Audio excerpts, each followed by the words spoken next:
Yo,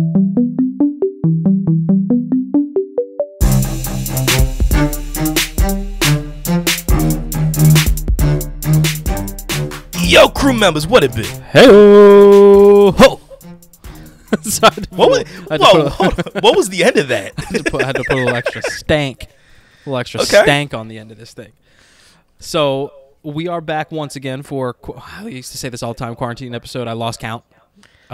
It's been a lot. It's been a lot. It is just Wes and I today. Anthony is off on drill, which is just going to happen time to time. So, as always, Wes and I are going to try to pick up the slack. Keep it just as entertaining if possible. Let's do it. So what do we got today, brother? So today we're going to actually sit here and talk about the D.I.C.E Awards, which will be... Sorry, I'm at the bottom of the list. They are going to be happening virtually on April 8th, and they are the 24th annual, and it's from the Academy of Interactive Arts and Sciences. And we have everybody. We have the entire list of nominees for this entire thing. Now... do we think, before we even get into this, because you know a lot of the nominees are going to be similar to what we saw with the Game Awards, do you see it going differently now that there's been more time, or do you think it's going to go roughly the same way? Do you think it's going to be a 2-horse race between, or should I say probably a 3-horse race between Final Fantasy Remake, Last of Us Part 2, Ghost of Tsushima? You think those are... I feel like those are probably the top runners. I mean, just to go ahead and just give it a real quick breakdown, Last of Us Part 2 has 11 noms. Ghost of Tsushima has 10, and Hades actually has 8. I mean, you can't sleep on a game like Hades, man. I've watched people play it, dude. It's a wild game. No, it looks like a lot of fun. You got a point. All right, so let's go ahead and just start off at the top of the list. Number 1. Nah. Sometimes you got to turn the radio voice on. Jeez, I can't do that. I don't even want to do that. People just make fun of me. Well, yeah, because you'll immediately squeak or something. What did you say? I'm about to try. You ready? Number 1. You're only allowed to laugh for 2 seconds. Nope, can't. I feel like I somehow almost just swallowed my Adam's apple. Just trying to. He's trying to say nope. Nope. No, I can't. What the heck? God, nope. Can't do it. I'm loving it so I much. have to inhale when I do it to have that movie guy voice. Oh, that is really weird. One man. I can't even do it. Number 1. You had a lot of rasp on that one man, though. I'll give you that. Oh God. Yes. Oh, all right. man. Best way to start an episode. Okay, let's go. Yeah, you go ahead. So, the nominees for Outstanding Achievement in Animation. I fucking hate you, dude. That's so good. That's so good. Final Fantasy VII, the remake. The Last of Us Part 2. Miles Morales. Ori and the Will of the Wisp. And Spiritfarer, which is a game that I just recently started hearing about over the last few weeks. And I'm sorry, which category was this? This is Outstanding Achievement in Animation. So essentially best animation. Now, when it comes down to animation, when I hear animation, I don't think of anything that's super realistic. So normally I wouldn't. Miles Morales, I think. So, what I'm saying, normally I wouldn't think about Miles or Last of Us Part 2. I would think more of Ori. You know what I mean? Or yeah. Final Fantasy is much more looks hyper realistic now as opposed to what it used to. But look, I'm currently playing Ori and I love that game. So my vote would probably go for Ori. I'm gonna go with. You played 2 out of 5 on this. I'm gonna go with what I would. I would go with what I'm gonna go. Sorry, with what I would vote for, not what I think is gonna happen, because I truly think that this is gonna mimic the Game Awards. So I think everything is gonna be Last of Us Part 2 and Ghost of Tsushima, basically, or Hades. But I'm gonna go Miles Morales on this one. I'm gonna go Miles Morales. It's probably not gonna be, but I'm gonna go with that. Next is Outstanding Achievement in Art Direction. Ghost of Tsushima, Hades, The Last of Us Part 2, Miles Morales, and Ori and the Will of the Wisps. I'm surprised I'm seeing Ori as much as I have so far. I've already seen on the first 2. But yeah. Best art direction. So we're Outstanding Achievement in Art Direction. What exactly does that mean, though? I'm not entirely sure, but I just knowing the way, just looking at this list, I'd say Ghost. Yeah, that's not a bad because idea. that game completely, because that was based in feudal Japan, correct? Yeah. You want to talk about a time in history that, you know what I mean, that I mean, unless you're in Japan, just looks absolutely foreign to every single person. Like, I mean, and it just looks absolutely incredible. It would be feudal Japan. So, I mean, that's kind of why I'm going with Ghost. What do you think? Fair enough. No, I think that's a smart idea. All right. So next is outstanding achievement in character. Every time you say, like, you sound like the dude that announces like the presenters at the Grammys or like the Oscars. I'm gonna keep doing it just because I like doing that to my voice. It's just fun. So so outstanding achievement in character. You have Eivor in Assassin's Creed Valhalla, Zagreus in Hades, Abby in Last of Us Part 2, Ellie in Last of Us Part 2, and Miles in Miles Morales. My dumbass already forgot what the damn category was that you just said. Best character. Oh, my word. My word. Having played two of the... you said Abby? You said Miles? Abby, Ellie, Miles.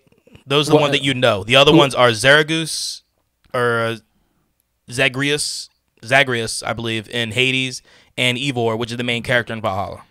Okay, so it's more than likely going to be one of Abby, Ellie, or Miles, and that's tough because I think it's going to be one of Abby or Ellie. I just don't know which one because, again, I want so many people to play this game. I don't want to give anything away, so it's going to be all subjective on basically, I guess, maybe which one you like more. I've been hearing a lot when it comes down to Last of Us Part 2 when it comes like for Abby.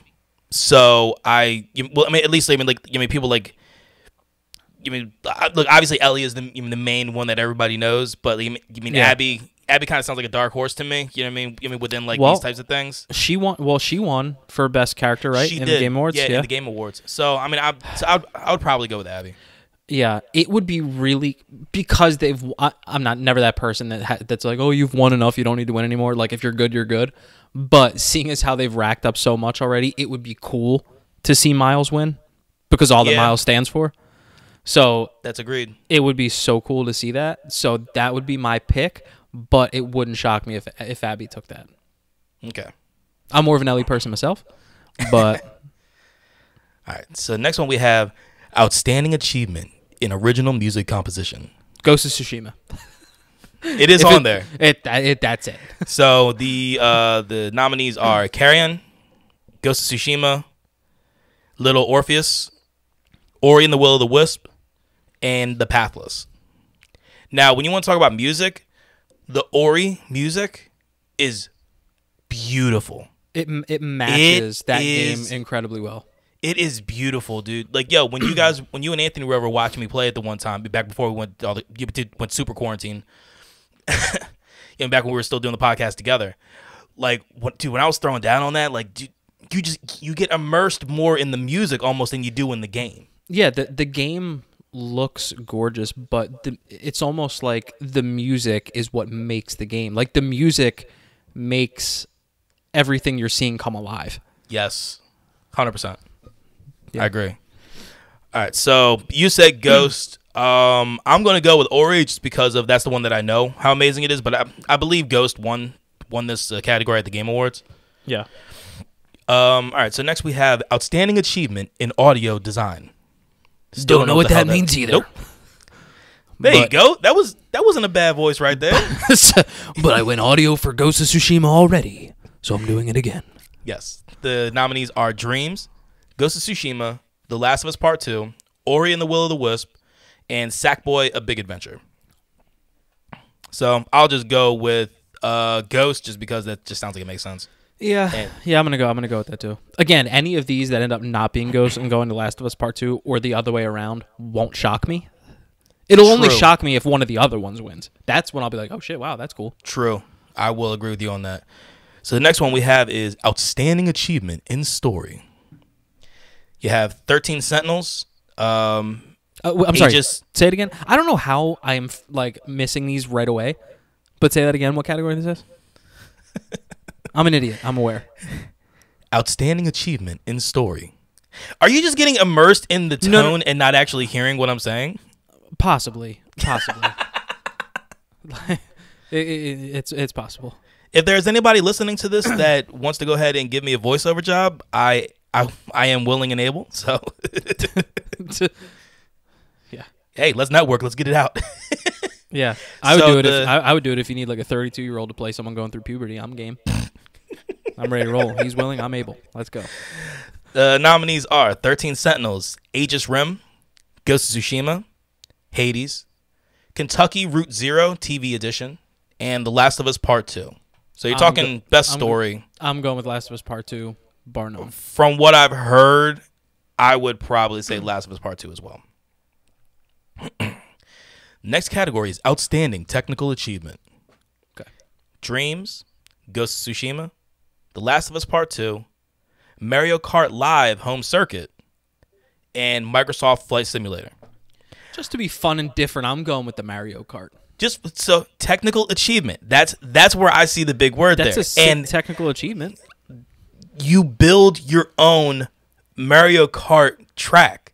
How At your much more home, technically or wherever advanced? you want. Yeah, exactly. How much more advanced do you want to go ahead and find this stuff? So, you know what I mean? Like, look, if it doesn't go to Home Circuit, I think it's going to go to Flight Simulator, just because those games are just so hyper realistic. You know what I mean? If you get any more advanced than that Mario Kart Live shit, like you're actually gonna get hit with something in your home. Like you're just gonna be walking to the bathroom and get red shelled in the back of the head. Like if it gets any more realistic. So, well, just walking to the bathroom, that would suck. Yeah, as long as I don't get the blooper like shitting that black ink on me, I'm good. That's gotta be the worst. So next one is Action Game of the Year. Last of Us Part 2, unless it's not up for it. It's not up for it. Fuck me. Okay, I like it. The nominees are Doom Eternal, Hades, Half-Life Alyx, Miles Morales, and Neo 2. Neo. Is it Neo or Neo? Neo, I believe. Neo 2. Okay. I'm going to go Miles Morales because that game is pretty much all fucking action. But I will say Doom Eternal wouldn't surprise me. I'm going between Doom Eternal and Hades just because both of them are nonstop action. Touche. Yeah, because Miles Morales isn't necessarily nonstop action. That does have a lot of story. Does have a lot of story, and unless you define, web swinging as action, because you can literally just do that for however long Hours. you want. Yeah, days. So, yeah, you got a solid point. I'm gonna go Doom Eternal. I think I'm gonna run Doom Eternal as well.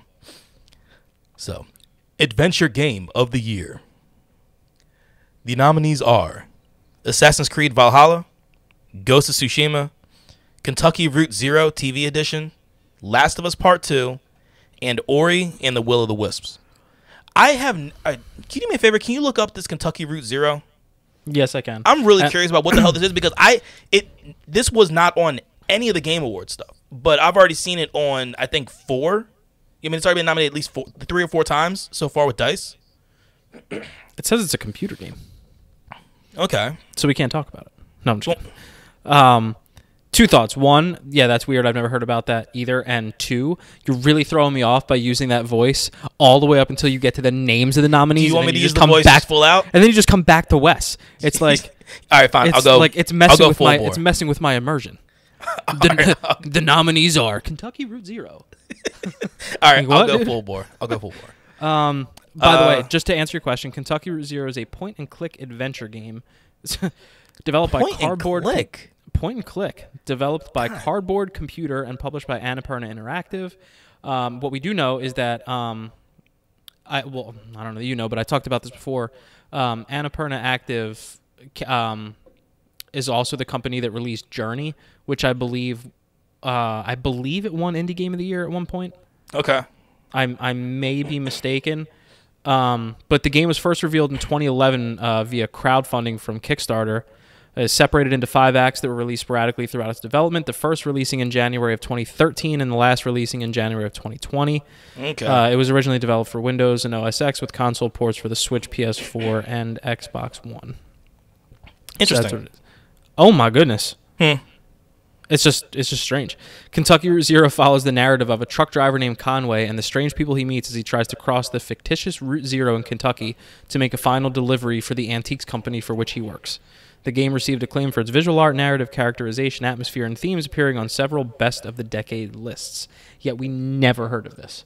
Wow. That is interesting. Sure is. All right, so if any of our we do yeah. have people that listen to us that are PC gamers. So I would love to hear from them, if they know anything about this game. For sure. Not picking it to win, though. Huh? That's I'm not going to pick it to win, though.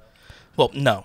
No, Adventure Game of the Year, I will probably go with... I'd probably say Ghost. I don't know. I mean, just from what I know about Last of Us, that doesn't necessarily sound like an adventure game to me. It is. Yeah, it is. It is. It's just... I think you don't think of it readily as an adventure game because there's so much based around the survival aspect of it that it seems more of like an action survival than an actual adventure. But I still think it is, and I'm going to go with that. Again, you pick either one of those two. I'll probably go. Yeah, like I said, I'm probably just going to go with Ghost. Yeah, I'm going to go Last of Us Part 2 just to, be different. Just kidding. The next of us, Jesus. If that's the next game they come out with, that's going to be hilarious. The third installment. The Last of Us. Wow, the Last real of Us original, Part 2, guys. and then The Next of Us. Real original. The next category is Family Game of the Year. Animal Crossing, New Horizons, Astro's Playroom, Dreams, Fall Guys, Ultimate Knockout, Sackboy, A Big Adventure. There's a lot of good ones there. I know how popular Fall Guys is, and I know how much fun that would be as a family game. Animal Crossing New Horizon. I think I'm gonna go with that because man, that really had an impact. It came out at the right time. We've said this a million times. That one was huge just the right for a time. pandemic. Animal Crossing, has always been big when it comes out, regardless of what's going on in the world. Like, it's not like the other ones were released during pandemics and they always did quite well. But yeah, I'm gonna go with Animal Crossing, but for some reason something tells me that it's going to be Fall Guys. What was the second one you said? Astro's Playroom. I mean, that one just seems too that was fresh. fun. That was fun, but yeah, it just came. I don't even think it just it's came been out out enough to how much steam could that have gained? Nowhere near that many people have PS5s right now. You mean that would under normal circumstances. Yeah, and you just wouldn't get if you sat down for one day, you could platinum that game in one day. Yeah, half a day if you wanted to. It's fun, no doubt, but for that reason and the fact that it hasn't been around long enough to even gain that much steam, I'm going to go with Animal Crossing. See, I'm also going to go with Animal Crossing. My reason is because obviously what you said about just coming out at the right time, and also Nintendo, the Switch has outsold. In 2020, every console, period. And what does the Switch do very well? Create games that are good for the entire family. Yes, absolutely. So that's the thing. For me, this one's almost no contest. I 100% believe it's going to be Animal Crossing. Yeah, I'm going to go with that as well. The next category is Fighting Game of the Year. The nominees are EA Sports, UFC 4. That's not going to win. Grand Blue, Fantasy Versus, Mortal Kombat 11 Ultimate, Them's Fighting Hurts. That's just a really weird one to say in that voice. It sure was. Every other one was fine. As soon as you said that, I was like, ew, dude, why? I'm probably just going to go MK. It just seems like a smart move to me. Go to MK because, dude, they know what they're doing. Do you think as long as we're alive, there's ever going to be a video game awards where there's not a member of the Mortal Kombat franchise or Street Fighter franchise up for fighting games or Tekken? I mean, it's either going to end up being, like an MK or like an Injustice. You know what I mean? Yeah, I'm gonna go. I'm gonna go something with, like that. So I'm gonna go with MK as well. I mean, they're so damn popular. Yeah, and it was good. It was a good game. I enjoyed. I played it with my wife and beat the hell out of each other. It's fun. The next category is Racing Game of the Year. Dirt 5, F1 2020, Mario Kart Live Home Circuit. That's it? That's it. Just three of them? Yeah, dude. Yeah, wow. It's weird. There's only three. Stiff competition. From what I've seen, see, I don't know what, I don't know how these things sell, but I'm going to go F1 2020 because that's what I watch Mike play in his rig sometimes, and I know that of the racing community, like the people that love racing games and like that's what they do. Mm-hmm. You have Forza, you have Gran Turismo, those are the ones that like most people know, but F1 has really taken off, and it's what a lot of the big guys, a lot of guys practice on that. And whatnot. It's so realistic and so in depth that, for those reasons I'd go with that. I just don't know if it has that type of popularity among like the casual gamers that vote for these things. Yeah. Like, I'm not saying that there's not hardcore gamers that vote at the Game Awards, but I assume a lot of it's a little bit more of like your casual gamer that plays a lot of everything. Yeah. So like for that reason makes me want to say something like Mario Kart, but I'm going to go with F1. Just to be different, I'll go with Mario Kart just because I think that one's just on a different level of what it's given people to be able to do. Yeah, I get you. So the next category is role-playing game of the year. The nominees are Cyberpunk 2077, Final Fantasy VII Remake, Persona 5 Royal, Wasteland 3, Yakuza Like a Dragon. Final Fantasy. I'm going Final Fantasy. Best RPG, I will sit here and say Final Fantasy, even though I don't like picking remakes, but I don't like it either, but we didn't put it there. Yeah, I mean, if it's not Final Fantasy, I would say it's gonna be Yakuza. You're talking about because I've heard Yakuza Like a Dragon is like absolutely incredible. You're talking about the best, what's widely regarded as the best game of a franchise that's known worldwide as like the best RPG franchise. I think I just saw something that it came out like either 16 or 23 years ago, something like that. I think it was like 16 years ago. Well, yeah, the very first one was on NES. No, but I'm saying Final Fantasy VII. I think came out like 16 years ago or some shit like that. Oh my goodness. All right, next category is Sports Game of the Year. We got to pause for that for a second. Like, that just shriveled me up, bro. Look, man. All right. We're old. Just live with it, fam. Like, that shriveled me up bad, dude. All right. You're worried about that when you're about to have a kid, so. Yeah, but, like, I asked for that. I didn't ask to get old. Sports Game of the Year. Ooh. EA Sports FIFA 21. MLB The Show 20. NBA 2K21. PGA Tour 2K21. Tony Hawk Pro Skater 1 and 2. My heart and for my childhood, I would love to say Tony Hawk. They did win. I'm pretty sure they won sports for Game Awards. And I'm gonna pick that. My head tells me it's gonna be FIFA, but I believe that's also how I went for the Game Awards. So yeah, and I ended up, being wrong. But I'm gonna go FIFA. Clearly, I don't learn. And yeah, I'll go game you're playing. I'll go 2K, NBA 2K.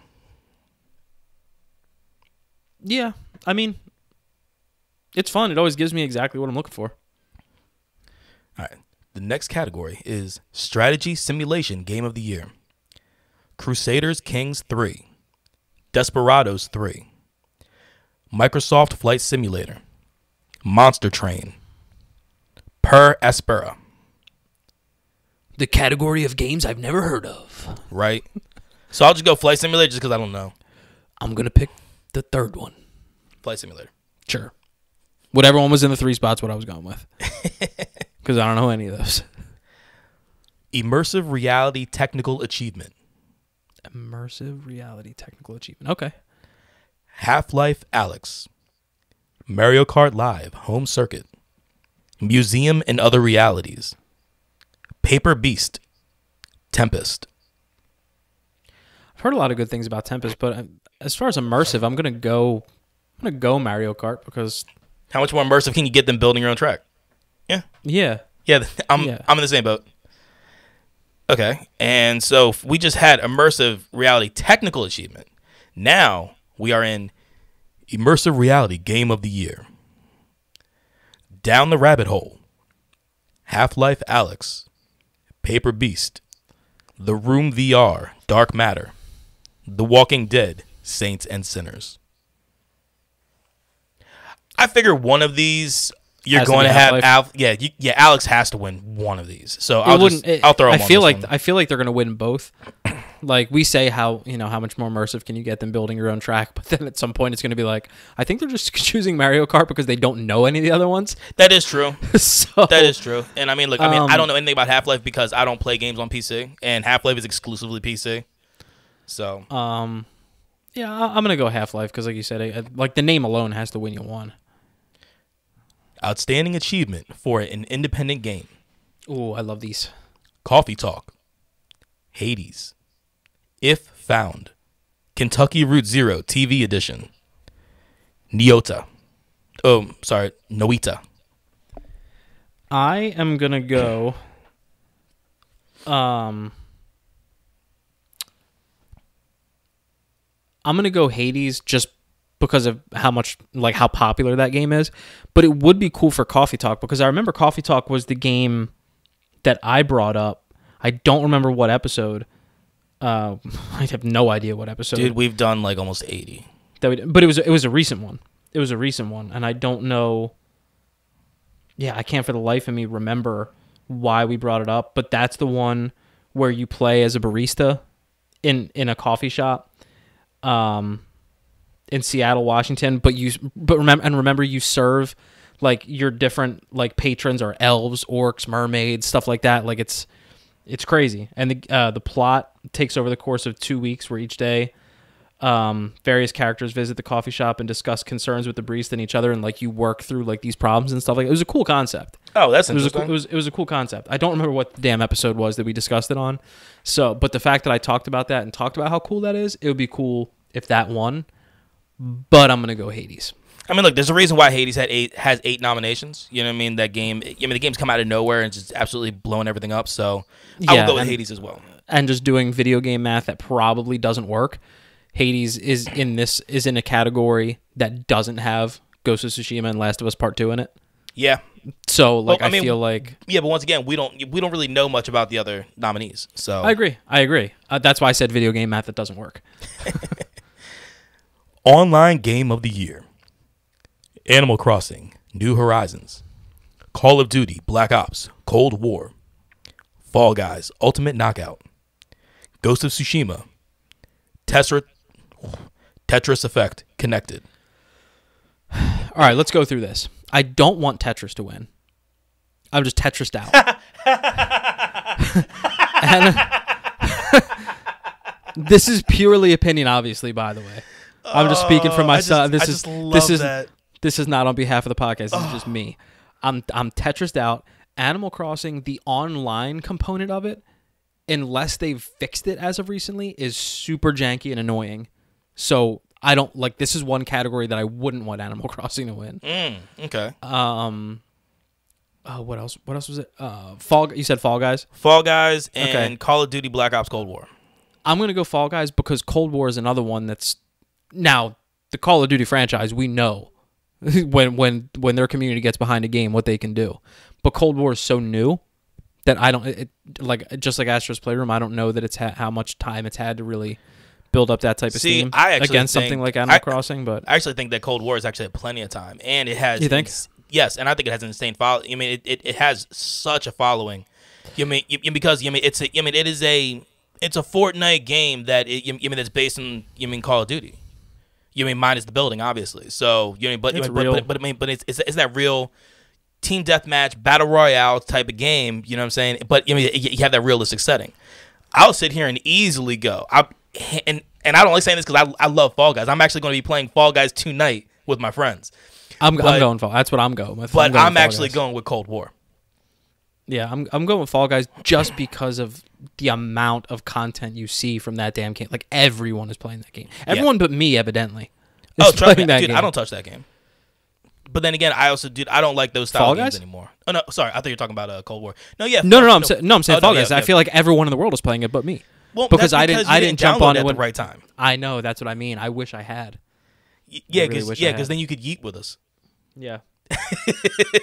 Trust me, yeeting is great. It's a lot of fun. Next category is Outstanding Achievement in Game Design. Ghost of Tsushima, Hades, Half-Life Alyx, The Last of Us Part 2, Miles Morales. Ghost of Last of Us. That's what I'm going with. Ghost of Last of Us Part 2, Miles. Ghost of The Last of Us Morales. I'll probably go Ghost just because once again, dude, like the way feudal Japan looks and the way they make it look is absolutely gorgeous. So I'll go with Ghost. Yeah, it's weird. Like when you look at that game, like the parts of the game that look stunning, and it all looks great, but there's certain areas that are like, whoa. It's so weird because it's not. It's like a hybrid of so many different types of art styles to me, as far as games I've played, because it's like sometimes it seems a little on the cel shaded side, but it's not. Sometimes it seems like it's hyper realistic, but it's not. And like it's so strange, but it's uniquely cool. I don't know. They did great with lighting. I think that brings a lot of it to life. Is how good they did with the lighting in that game. So we only have 2 more left. All right, do it up. Outstanding achievement in game direction. So best director. Ghost of Tsushima, Hades, Half-Life Alyx, Kentucky Route Zero TV edition, The Last of Us Part 2. Okay, I'm just gonna say this right now. Kentucky Route Zero, I think, has 5 nods, at least, from what I'm gathering. So for a game that's been around for 7 years, 8 years, almost 8 years. Like, so, yo, kudos to y'all. Like, I mean, you no, guys, actually 8 years because it said January 2013, right? Yeah. So 8 years. Yeah, so yo, straight up, kudos, yo, y'all. I mean, if y'all still hitting these marks, you know what I mean, after a game that's been out like that, and they go, you hit this last DLC or whatever it was, and you knock it out the park. Good work on you. Outstanding achievement in game direction, I will probably go Last of Us. Yeah, I'm gonna go with that as well. Simple. All right. I was waiting for a little more. No, but, that's it. The last one, the one everybody's been waiting for, Game of the Year. Well, you already know where I'm going because I already know it's up for it. The nominees are Animal Crossing, New Horizons, Final Fantasy VII Remake, Ghost of Tsushima, Hades, The Last of Us Part 2. God, this is one of those things where it's like outside of Final Fantasy, for our own particular reason, because we don't like putting remakes on there. And it's not just... I just want to go ahead and say, when it comes down to winning the Game of the Year, last year was Untitled Goose Game that won Game of the Year. Okay, well, I mean, not everybody picks correctly, but no, I'm just kidding. No hate. I'm just kidding. But no, outside of like Final Fantasy VII, the remake, which for our own personal reasons we don't like to put remakes on there. Nothing against Final Fantasy. If it was a Resident Evil remake or whatever, it'd be the same thing. They had their day. We don't really like to rehash that stuff. But you take that out, it's a shame that any of those 4 games has to lose. The other 4. Yeah. Because having played, Animal Crossing, as great as it was, like, I don't ever know that it got to a point where I was like, ooh, that's Game of the Year. You can almost tell sometimes the first time you see a cinematic trailer for a game and then maybe the first gameplay trailer where you just look and go, ooh, there's something about that one.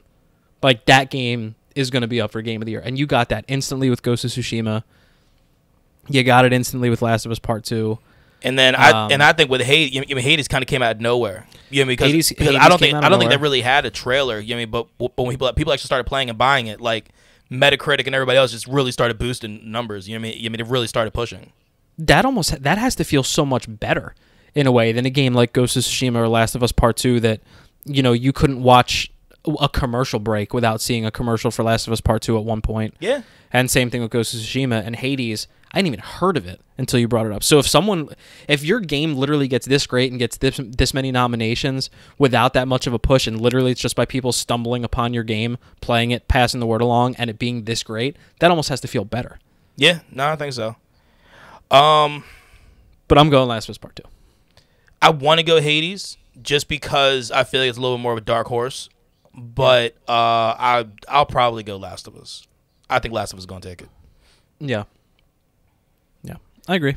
All right, so that's what we have for the D.I.C.E Awards. And like I said, it's going to be happening virtually on April 8th. Is when we're going to find out the winners. Yeah. So, and of course, we'll have an episode dedicated to the winners who won. Yep. Yeah. For sure. All right, so we talked about DICE. Let's get into news.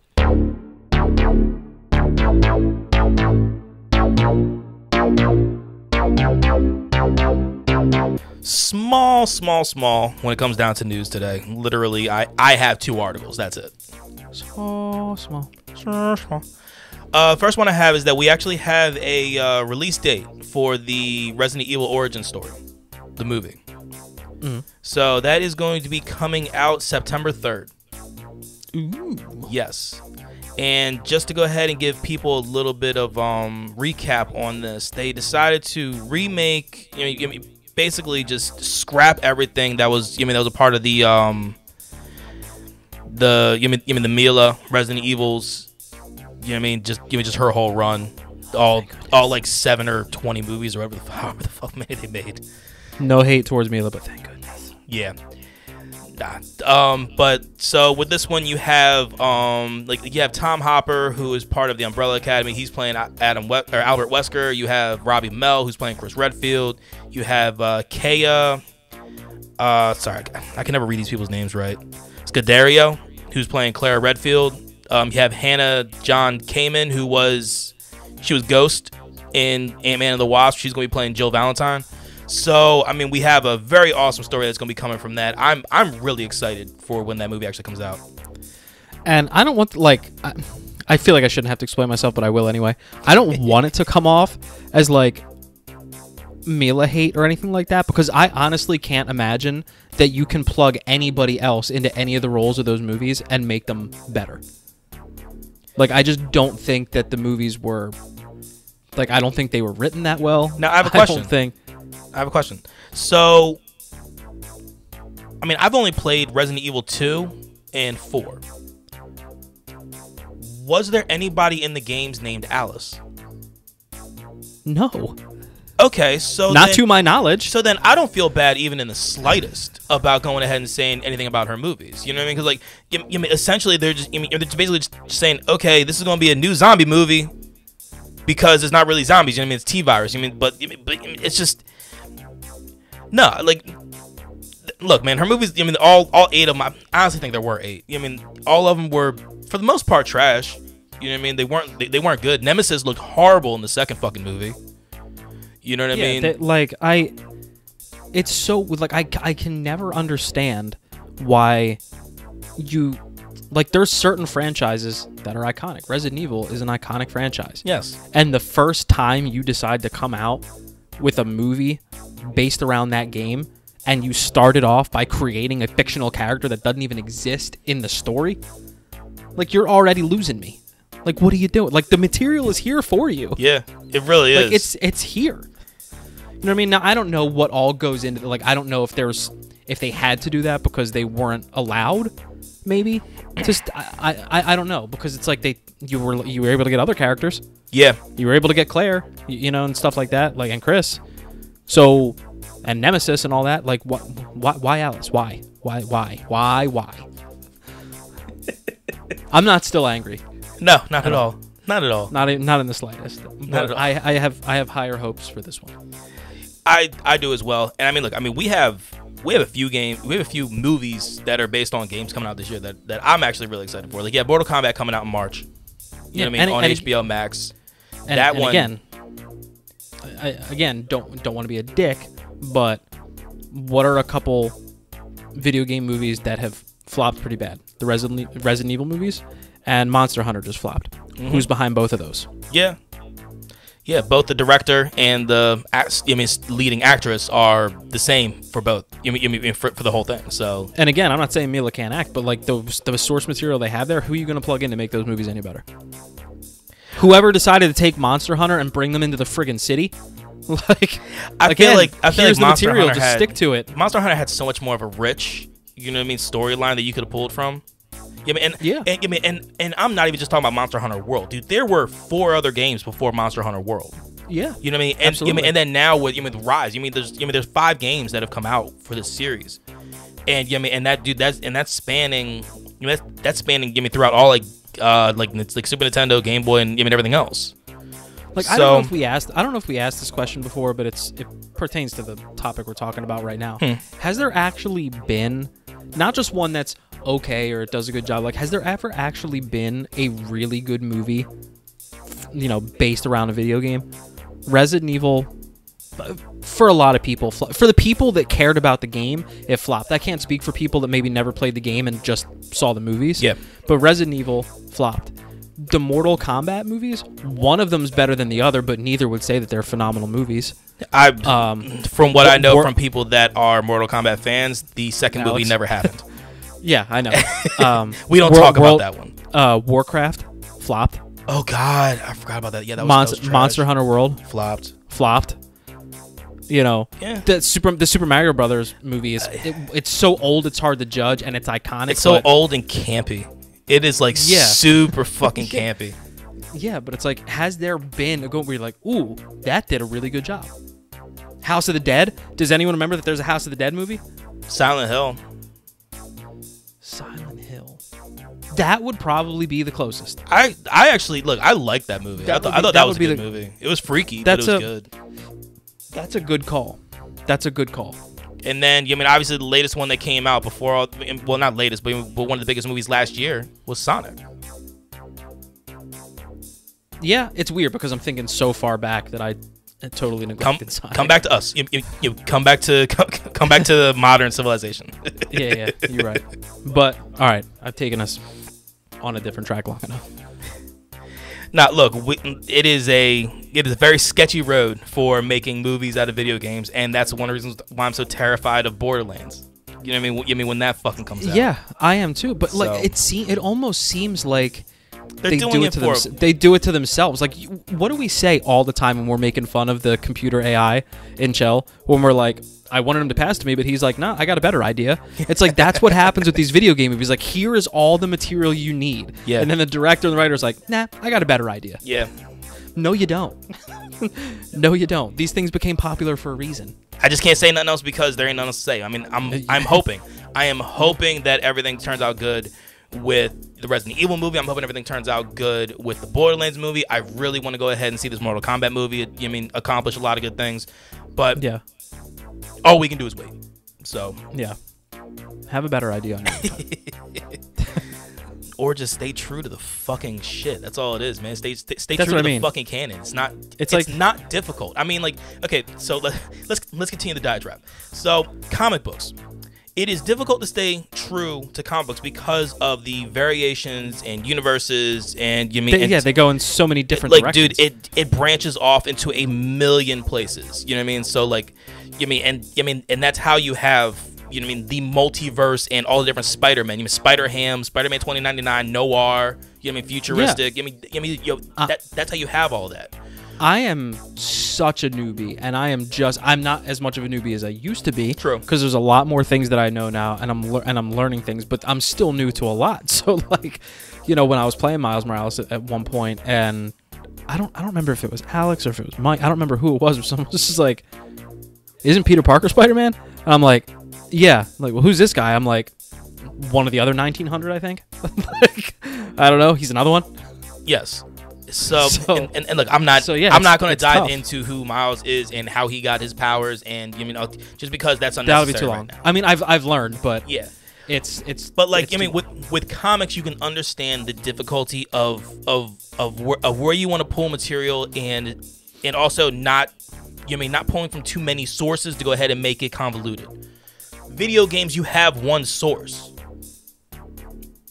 Dude, Resident Evil 1, 2, 3, 4, 5, 6, Biohazard, fucking Village. Like, yo, that is your source. Dude, you only have one. Borderlands 1, 2, 3. You only have 3. Well, 4 if you count pre-sequel, 5 if you count the Tales. Yeah, but still, I don't even want to say anything rude to the guy or gal, whomever it was sitting in that chair that decided to start off Resident Evil with Alice, who didn't even exist. I want to find the person that didn't slap that person in the face when they brought that up. That's who I have a problem with. That's the person that I want to talk to. Yeah, it is. Look, let's make that another episode. I'm so angry. Let's make I'm, that like, an fidgety. episode. My hands are fidgeting. Like, why is this making me upset? These movies are just old. Yeah, but it's because the new one's coming, and I don't want it to repeat the same mistakes. That's why. I have a strong feeling that it won't. I mean, just from looking at everything that it's supposed to be. I mean, and well, I got super happy about the Mortal Kombat movie once I realized it had an R rating. Yeah, that made me excited because I'm like, well, there's more things that they can do now because there's only that game. Remember, like that changed the game. ESRBs, the ESRB ratings, and the other movies. I think they were PG-13, right? I believe something like so. that. Something like that. So there was only so much they could do in the way of gratuitous violence. Which, like, if you can't include gratuitous violence, don't make a Mortal Kombat game, a movie. Same thing as Doom. Don't ever make a Doom movie. I mean, if you can't go ahead and just completely rip fucking heads off. Doom flopped too, didn't it? Wasn't The Rock in that? Yeah, Rock wasn't there. Yeah. It's funny. We come up with video games. We can always find a movie that sucked right behind it. Well, here is another video game in another part of news, and they did not make a movie for it, so we can tell you that it did not suck. Thank goodness. Mass Effect Legendary Edition. So they need to make a movie though. That would be. Could you imagine the movie you could have based around that franchise? See, I want this movie, but I want it in like a Final Fantasy movie type look. You know what I mean? You mean to where it's like drawn, you mean CGI, not kind of like some of the Resident Evil movies that they have. Yeah. I would rather have that than going ahead and have it live action because Mass Effect you can't really do live action. Like, you know what I mean? You can't have all these different. I don't know, man. Dude, all of these different style of creatures and everything else, dude. It makes more sense to just draw it all. Let's see how Borderlands looks and goes first because there's a lot of things that you shouldn't be able to do with Borderlands. Yeah. What are you gonna dress? You gonna like dress up a really aggressive dog as a skag? Is that what we're gonna do? You know what I mean? Sidetrack. I will say that for Resident Evil, one of the cool things they did was how they did the dogs. The dogs look cool. You know what I mean? The flesh falling off their faces and stuff. I thought that was pretty neat. Yeah. Props to those dogs for sitting through hair and makeup. Humans hate doing that shit, so I don't know how they did that. All right, so like sedate these dogs? Resident Evil, or no, Jesus Christ, now I'm saying it. Mass Effect. So one of the biggest things that happened over the last few days that it came out that BioWare has put more into the character everybody's calling FemShep, who is the female Commander Shepard. And when I say they put more into her, I mean basically they touched her up. I mean they went ahead and said, I think it was a really good example of an ME3 character that had still some room for improvement. They said that they decided to take another pass at her to go ahead and modify some larger forms of her face or adding some medium and fine details like wrinkles and pores and specular breakup. So basically just going ahead and just really fleshing her features out.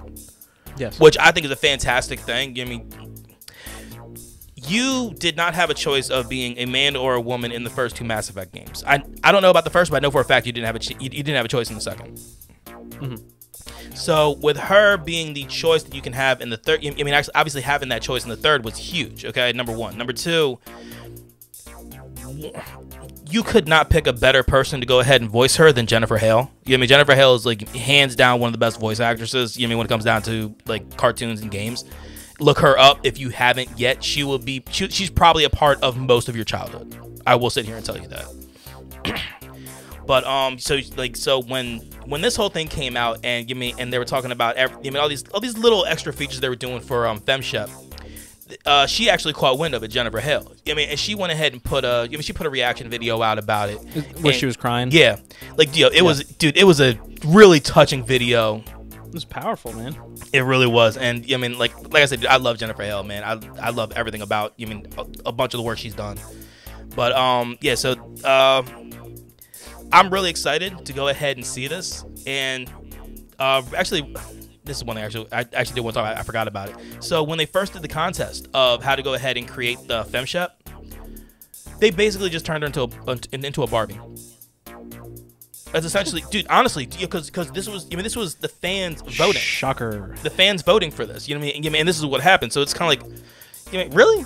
Like, I mean, y'all couldn't have picked anything else. You know what I mean? Basically, tall, skinny, blonde. Like, okay. Like, I mean, y'all can't have any more imagination. Nope. I mean, which is one of the one of the best ways you've seen Commander Shepard. I mean, the female version is, with that red hair. You know what I'm saying? Because, that shit fucking stands out. I mean, when you fucking look at it. So, so that's going to, I believe that's coming out in May this game. So, May 14th is when the game's going to be launching. And I know I'm going to pre-order it fairly soon. And I'm going to play every single fucking one. So I will finally get my Mass Effect 1 in. As you should. As I should. As you I should. cannot wait to get back into a Paragon system because I miss it. I miss making those decisions, especially as quickly as you have to especially Mass Effect. So that's something I'm actually really looking forward to. And just to stay on the Mass Effect train, we have been told by BioWare that they are cutting down the butt shots in the game. Womp, womp, womp. You chauvinistic fuck. I'm kidding. Jeez. So a lot of it has to do with, so there were a lot of shots apparently of Miranda's butt. She was my chick. That's who I romanced. But I think I said womp womp. Yeah. So apparently I remember when I saw it for the first time, I was like, dude. Yeah, so they went ahead and said, they said, so in some cases, they said, okay, we can make a change there. I think it's hilarious that video game companies and shit like this are, being a little wise now and realize, like, if we have a great story and all this shit, we don't have to, like, over-sexualize these women. And then you get, like, these Pixar movies that are like, no, more dump truck ass all day. Yeah, I mean, look. What is a Pixar mom? Mrs. Incredible. If she doesn't have Mrs. Incredible is on fucking point. That's... she's double C thick, bro. She's thick, bro. Hourglass. That's exactly what you get. Hourglass with the big bottom. Like, yo. Yeah, like, you know how many confused dads were watching that movie with their kids, probably? Yeah. Like, dude, what the fuck? Like, I didn't ask for this. Yo, I'm gonna sound horrible for this, but yo, she got a big back porch, man. That's what that. That's what that is right there. I want a wholesome family experience, and here I am. Here I am questioning my life choices. Am I excited? Yes. Oh man, that was so. Oh, I love how monotone that was. That was perfect. Thank you. Yeah. So honestly, that's really all there is. So they're taking out they're taking out a bunch of the scenes that have to do with essentially just kind of just like at you as Shepard looking at characters like Miranda, and then just basically just her ass is what you see. So they're like, yeah, we gotta cut that. We gotta be a little bit better. You ready? Yes, sir. So we got some games that we've beaten. I have some stuff that I've started, and we're gonna tell you all what we are playing.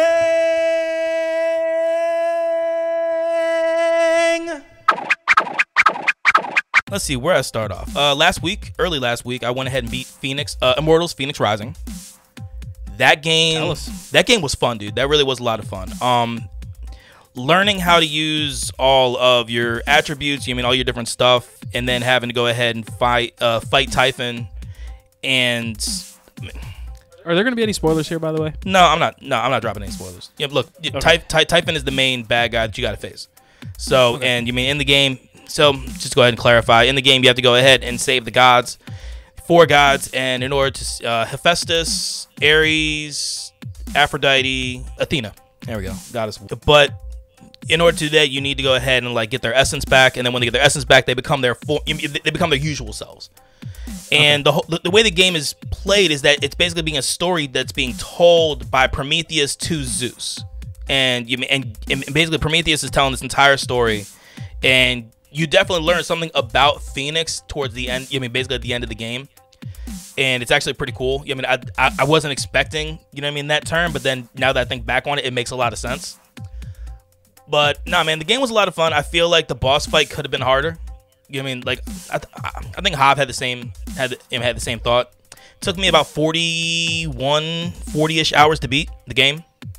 It's a solid run. It is, and I spent a lot of time flying around, just really enjoying the view and everything else like that. And this is a game that you got a good deal on, right?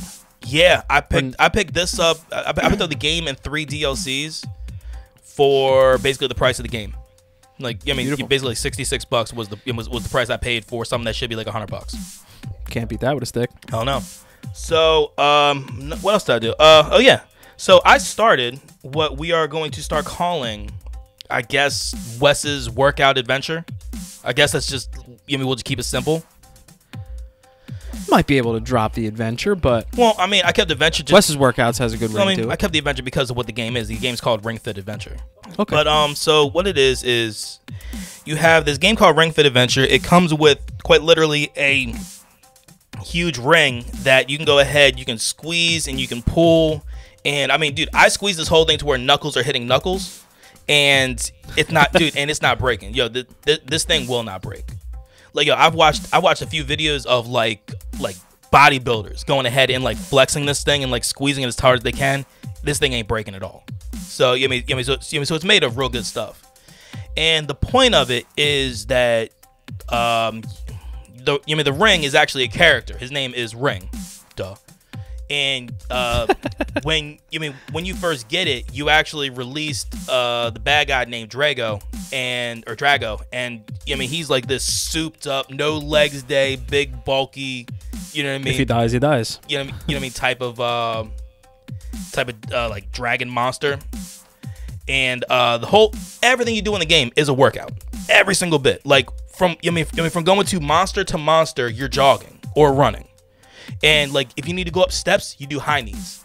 When you're going through water, you're doing high knees. Like I mean, like, and then like you can pull the ring like apart. Like basically pull out in order to go ahead and create like a vacuum to go ahead and try to suck coins in that are like on the sides of the place, or the sides of like where you're running. And then you can squeeze it together when you're running to make like a little air blast to go ahead and like break crates. And they also have coins in them. And coins you can go ahead and you can buy what are called smoothies to go ahead and like help bring your health back up, stuff like that. So the whole point is to go ahead and every place you go, you want to go ahead and get to Drago and beat him. When I first got to Drago, I lost the first time. My very first day doing this on Monday. I'm like, all right, I'll jump back into him on Wednesday. So I go in on Wednesday. I fought him 3 fucking times on Wednesday. That workout beat the shit out of me, dude. And that's probably the most surprising thing. These workouts, they are simple, but they work. They fucking work. You're doing in and outs, you know what I mean, for core. You're doing right now I got some high knees for legs. You're doing for chest, you have like a press, like a press thing in front of you. You got overhead press for your biceps and delts. Yeah, dude, you have chair pose right now. That's another one that I have. Yeah, I know. I said the same thing. But the whole thing with chair pose is that when you're in chair pose, you're actually bringing the ring down to in front of you slowly, and then bringing it back up over your head slowly. And that's how you're charging your punches or your kicks to go ahead and hit your enemy. Basically, you keep on just going through levels and just trying to continuously beat Drago. Like, I'm actually going to do it today. I'm going to go back in and do day 4 today. By the time everybody hears this, I'm going to be on day 5. So, for people who are looking for another way to work out that might be a little bit more fun, this seems like right up their alley because it combines, if you're a gamer, it combines video games, working out, and the fact that they thought ahead to have things like, as you're traveling to this person, you got to jog and stuff like that. And, like that's that's like it's smart. Yeah, like so that's probably one of the things where I'm just like fuck, because I hate running. I fucking hate running. Even when I was at my absolute lightest, I still hated running. It's just not something I enjoy. But yeah, dude, this game, like, honestly, it is way more fun than I thought it would be. I got it because basically I wanted to be held accountable for for my workouts, and since I can't work out with people and I'm too scared to work out in a gym right now during the pandemic, this was the only way I could do it, to where I can stream it and people can watch me. And then that way I'm trying to do my best to do the right thing. Because I like Shelby, she'll call me out. When she sees me do a move wrong. You know what I mean? Like, and it's people like that I can hold accountable for myself. Yeah, accountability is everything. It is. Especially with stuff like this. So, like I said, so you have the ring. You have one of the Joy-Cons hooked into the ring. The other one's hooked strapped to your leg. to your left leg. So when you're jogging, that's how that's how it knows. Whether you're doing a light jog or whether you're like, if you pick your knees up or if you're standing up a little more straight, you kind of jog a little more proper. It knows it, and then you start going faster. You know what I mean? Like, it can understand all this stuff, and then with the Joy-Con on the ring, it can actually track your heart rate. And the heart rate the heart rate's actually pretty close to like what my watch says. So so I'm actually, so it's good. Yes, I'm pretty surprised with it. But other than that, I went ahead and went into medium again. Day 2 on the medium. That one was a lot of fun. So I learned that part of what I'm doing at this place, which is called the Viva, or no, God damn it, Neva. There you go, Neva.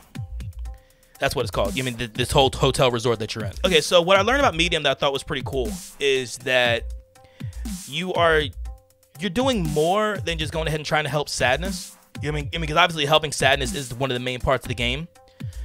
Just because she keeps on showing up, but you're also helping these people that are like all like mangled and tied up into in these walls. You're helping them find their face in the spirit world. And when you find their face, you can put it back on their body in the spirit world and then say their name, and then you free them of that place. You free them from the resort. And also the real big creepy character that choked you up in the probably about halfway through what I played the first day. The first day, that like Pan's Labyrinth looking guy. He can now like kind of walk through the like real realm. And if he sees you when he's walking through, and you don't try to hide and like stop breathing, like you hold your breath. Yeah, he can go ahead and catch you and essentially rip out the medium part of you. All your spirit stuff out of you, and then he kills you, and then you gotta do it again. Back to back Freaky Friday games where you gotta hold your breath. Yeah. Dude, this has been such a trip. I am really, really enjoying this game. Like, the anxiety that I'm getting on it isn't fun. Like, the anxiety like immediately started back up. Yeah. On when I started playing the other night, but I'm game to keep on moving, man. I really like this game. I think it's fun. Sweet. So what about you, man? What you got? Well, I finished Miles Morales twice. Because I wanted to platinum the game out so I can finally give my final thoughts. I'm going to try to do it with as minimal spoilers as possible. Please do. One thing, because you plan on playing it, right? At some point, I think it's going to be on my radar, yes. Okay. One thing that I really do enjoy that you don't get a lot of is, a lot of these superheroes look one way. You know what I mean?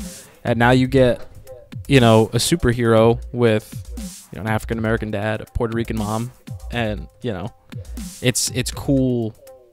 It's cool to see a superhero like Miles. You don't get to see that a lot, so it was dope to be able to play as him instead of realistically just a lot of superheroes that look like me. So that was really cool. It's nice seeing them look like me. Another thing that I loved that is a very small part in the game. It's not really a super duper spoiler, but it was refreshing to see. As much as the LGBTQ representation that I talked about from Last of Us Part 2, there's a member of the deaf community in Miles Morales that you actually interact with. So you sign to each other, and it has subtitles in that part, and that was just kind of cool to see because you don't get to see that a lot. Like, I can't think of ever really, so it was kind of cool to see some ESL and all that stuff. Was pretty dope. See sign language. Nice. And it was cool. Some of the things and the story was great. I am not gonna lie. I almost cried a little bit. Really? Oh yeah. Okay. It's a very, very good story. I wasn't expecting that. Me either.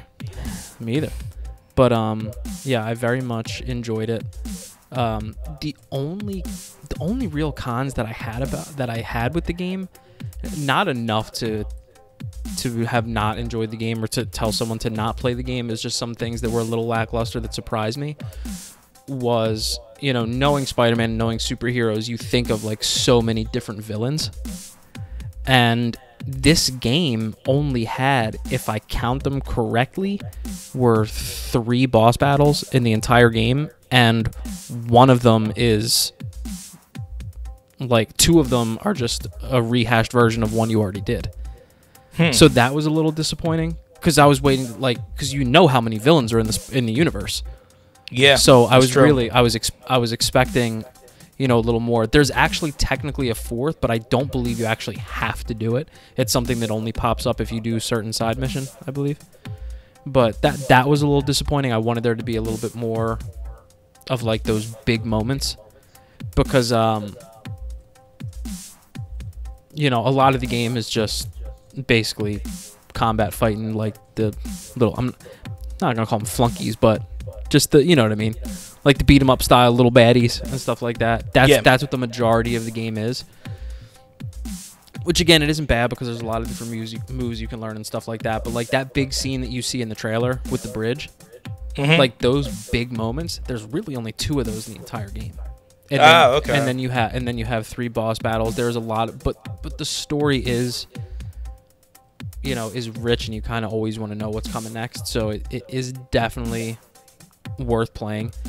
It's not hard to platinum if you're one of those trophy hunters, which I'm not the only one. There's a lot of people are. You just have to, most of the things you can do on your first playthrough. I only had, I think, 4 trophies to get in my second playthrough, and 2 of them were just for completing the game on New Game Plus. So really there was only like 2 that I wasn't able to get because there's certain skills you can't unlock until you start New Game Plus. But it's super fun collecting all the suits and seeing all the different, I took a lot of pictures too. Maybe I'll upload some just like Anthony did to Instagram. I took a lot of pictures, screenshots while I was playing because there's a lot of cool places to go. There's a lot of cool places to go and things to see. We'll throw them out on our socials. We'll go ahead and definitely throw them out on Twitter, and I'll have send them to Anthony so he can go ahead and put them on Insta. I'd be interested to hear what some people's favorite suits were to wear. I think it's tough, man. I think my favorite aesthetically, I believe it's the 2099 suit. Is that the one that has like the things that come off the arms? It almost looks like Shredder a little bit. It's blue and red, and it kind of has and has a hood.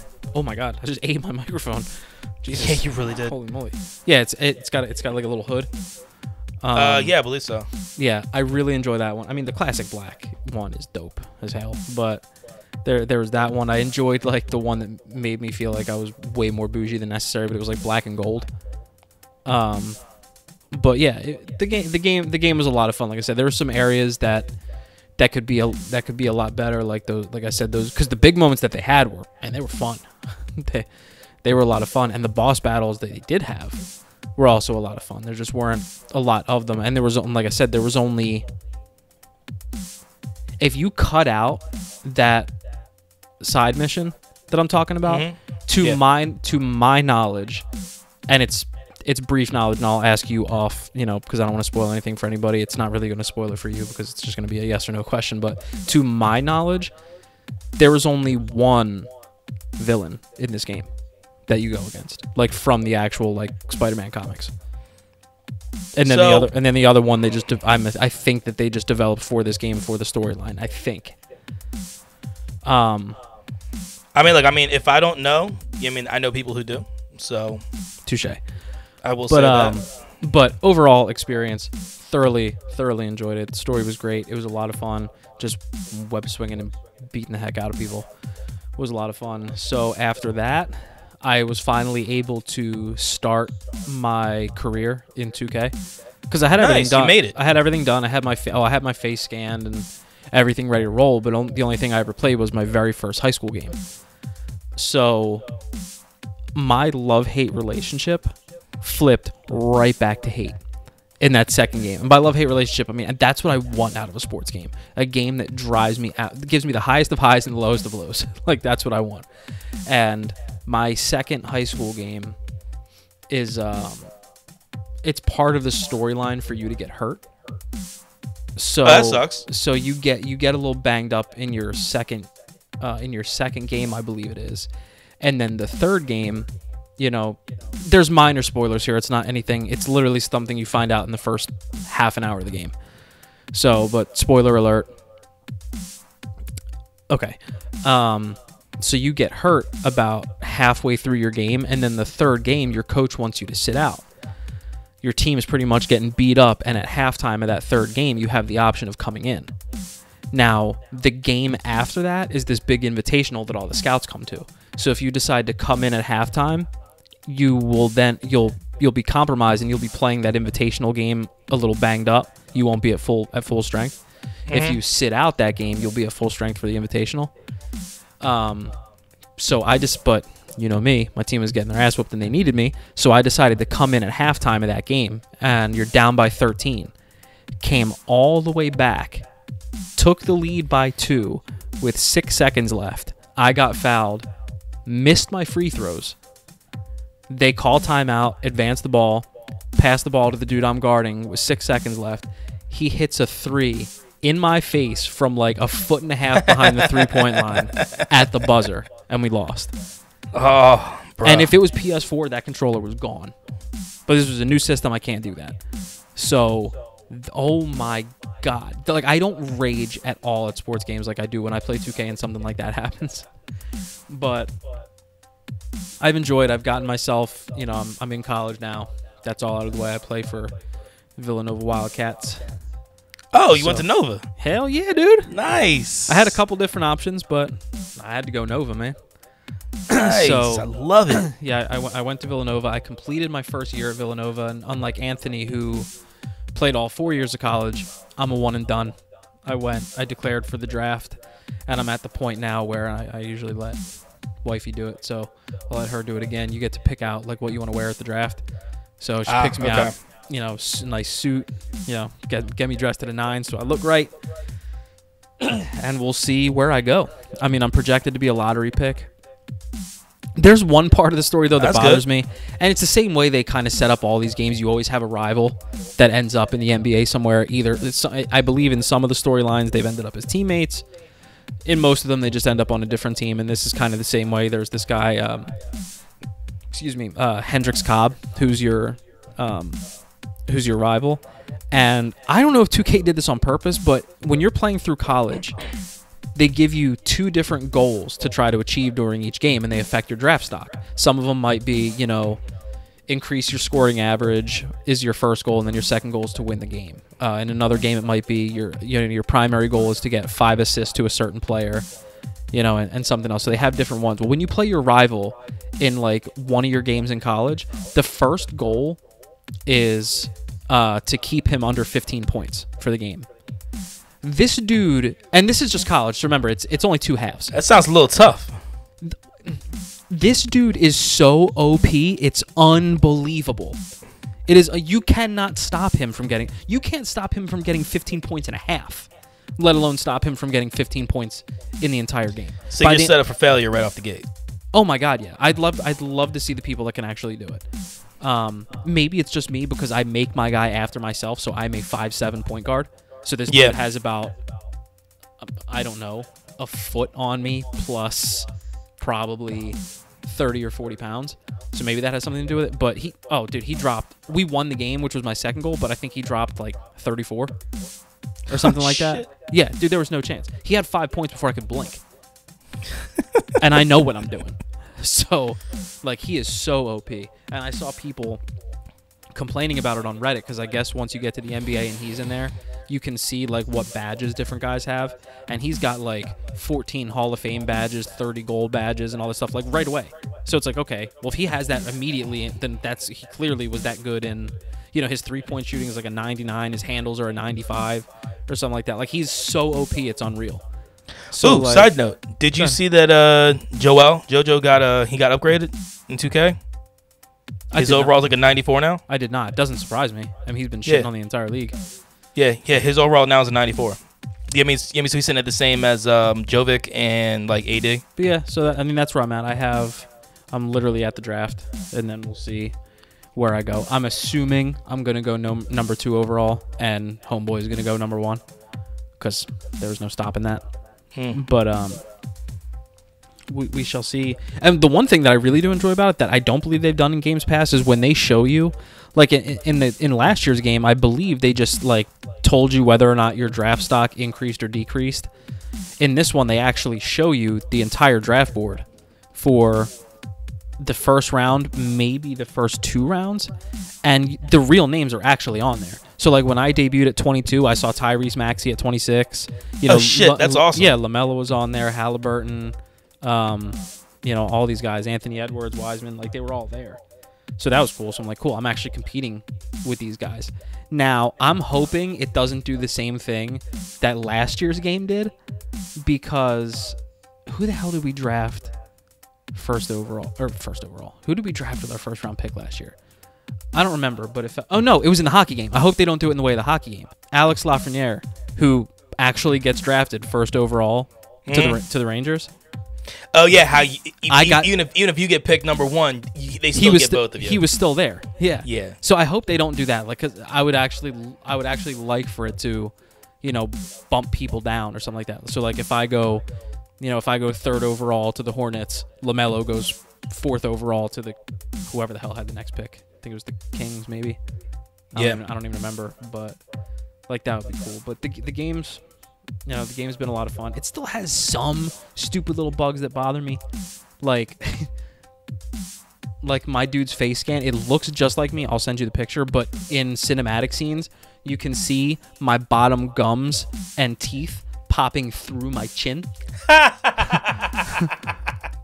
Like, I like that. Stuff like that annoys me. But brings you down to earth. Yeah. So I'm gonna be playing that while I try to figure out what my next actual game is gonna be. I'm looking at some things. It might be Cold War. You know, I might wait a little longer and see what comes. But that's where we're at. That's where we're at. Miles Morales done. Highly recommend it. And just playing the crap out of 2K at this point. Word. Love to hear that. Yes, sir. All right, so yeah, man, that's all we got here. How about we go ahead and tell everybody where they can find us? Absolutely. Best place to find us, as per usual, is our Twitter. We are at Console Crew. You can also hit up our .com website. We have www.consolegamingcrew.com. All of our episodes end up there, including our email, consolegamingcrew@gmail.com. We have a YouTube. Things end up on our YouTube, including some videos. We're getting a little more videos on there. We have my gender reveals old. You want to go way back. Our first video, I believe, we have our Hot Ones Inspired anniversary. We do have our Hot Ones Inspired anniversary episode we have there. We're going to work on getting some more compilations. We got to think about year 2. Yeah, absolutely. We have our Instagram. We're Console Gaming Crew at Instagram. We have a Facebook that nobody talks about. That's Console Gaming Crew. And we also have Twitch, and Wes has officially been made affiliate. Yeah, boy. Which, man, it took some work. We are going to be working out some things with our Twitch, but as of right now, he is Dragon_CGC. I still have mine, which is Scooby, SKOOBY, CGC, and Anthony is CGC Squishy Soprano, SQUISHY SOPRANO. Eventually, we are probably going to all combine ours into one. Consolidate, yeah. Yeah, but for right now, that's where we're at. Wes is the most important one to go check out. Again, that's Dragon_CGC. Pop by on Fridays. He does his Freaky Friday. He also has his workout streams, I believe, at 5:30. They're going to be about 4:45 now. Well, no, I had 10-hour work days last week, so that's why.